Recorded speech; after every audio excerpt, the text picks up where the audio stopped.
In Book 4 of the English version of Zhou, Wenyu is discussing the future of the great Zhou Empire with Shen Zhechuan, and he says, "The Zhou Empire has lost its deer, and all under heaven may chase after it." So we can already tell that Yuanzhou is saying that the government is a mess. It's a political free-for-all. Everyone's pushing their own agenda. The simplified Chinese version of this line is 大周是纪律，天下共入日. But where did this expression of lost deer come from? You won't believe this, but I found out about its source thanks to a character from the video game Genshin Impact, Mr. Osmanthus Wine himself, Zhongli. But what does GeoDaddy have to do with lost deer? If you watch his character demo video in English, he says this.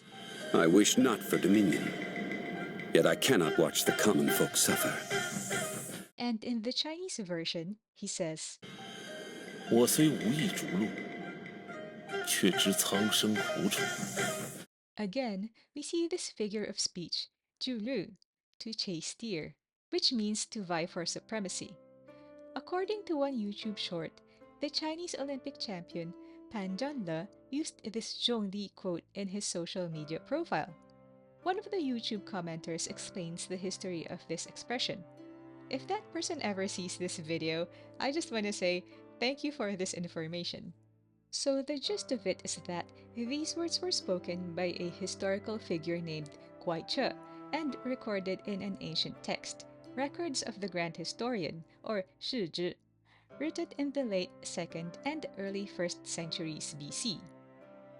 The YouTube commenter gave the following quote, 治是纪律，天下共入日. Assuming that this is a direct quote from the Shizhi, we can see that Yao Wenyu's line was directly inspired by this quote. Considering that Changjinzhou refers to Chinese literature many times throughout, and even the novel title is similar to that of a famous Tang Dynasty poem, I think this conclusion is not so far-fetched. I find it fascinating whenever I discover references to actual historical texts and classical literature in works of popular fiction. It does add a layer of depth that I enjoy learning about. Anyway, thanks for going on this wild goose chase, or should I say, wild deer chase with me. I'd love to hear about your favorite historical or literary references in Don May novels, so please share them in the comments.